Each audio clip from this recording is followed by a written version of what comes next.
everyone, I'm Jamela Mustafa, and welcome to Keep It Simple, your place to get the advantage in tech, gaming, money management, and shout out to my folks at Simple Mobile, where you get the advantage of their powerful nationwide 5G network with no contract, so you can freely connect with your favorite influencers and experts anytime, anywhere.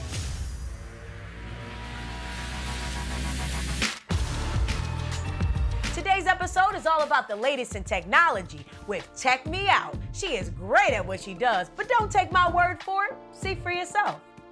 What is going on, everyone? Tech Me Out here, and in today's video, we're gonna be keeping it simple by talking about the top 5 things to do with our Android device. Because Android has like a wider selection of phones, this action that I'm about to show you on my Samsung Galaxy S21 might be a little bit different per Android device. But if you happen to have a phone from the Galaxy lineup, this is what you gotta do.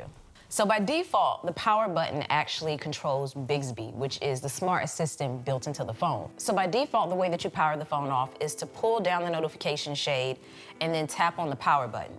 And that's when the power menu will come up and you can just tap power off. But if you want to be able to turn your phone off using, the little power button, or AKA side key, then the way you can do that is to then within the same menu, tap side key settings at the bottom. And it's gonna launch you into your settings, and within here, you're gonna focus on the section that says press and hold, and you're gonna change it from Wake Bixby to power off menu. So that now when you press and hold that button, it'll actually give you the power off menu.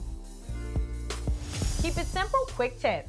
Bring your phones to Simple Mobile for the latest 5G.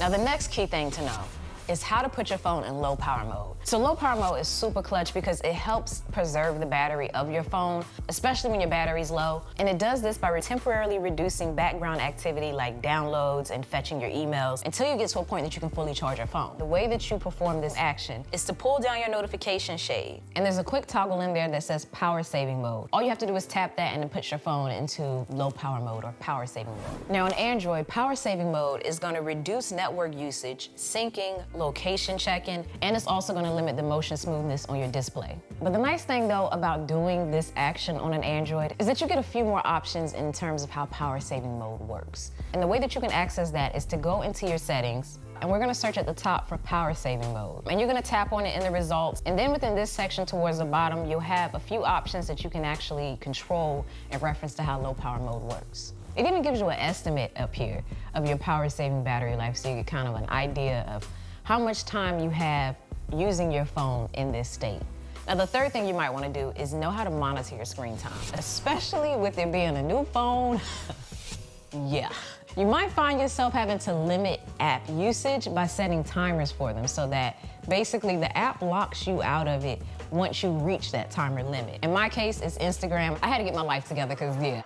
And you can access focus mode by heading into your settings, going down to digital well-being and parental controls, and then within here you're gonna choose app timers, find the app that you wanna control, and then select the timer icon next to it. Now the cool thing I like in here is that you can actually see the little progress bar so you know, without even getting that notification, how close you are to reaching your limit.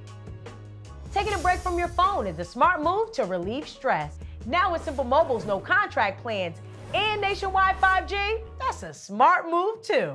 Now this next one here is one thing that I personally have to ensure that I set on my phone, and that is a scheduled do not disturb. Now to get this going on Android, you're gonna go into your settings and you're gonna search for do not disturb. And then you're gonna tap on it in the menu and you're gonna go down to the section that says scheduled, and we're gonna hit add schedule.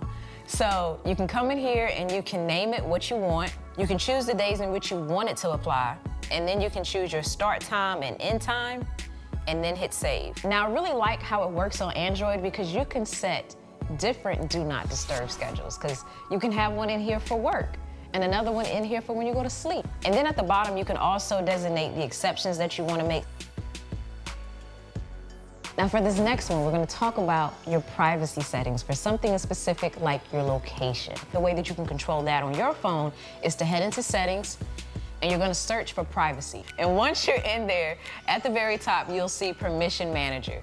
You're gonna tap on that, and this is gonna break it down by category so that you can see the different things in which apps are using from your phone, like the camera, your calendar, are your location. So when you tap on something like location, it shows you by category which apps are using your location all the time and which apps are using your location when you're using the app, and also which apps don't have access to your location at all. But if you want to go in here and control one, you're going to tap on that app and then choose your preference of what type of access you want to grant it.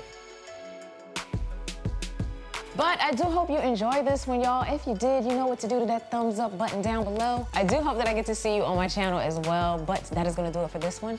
As always, thanks for taking the time out to let me tech you out. Remember, the Simple Mobile plan gives users the freedom of having a plan that lets you reach out freely without putting a strain on your pockets. I'm Jamila Mustafa, and that's how you keep it simple.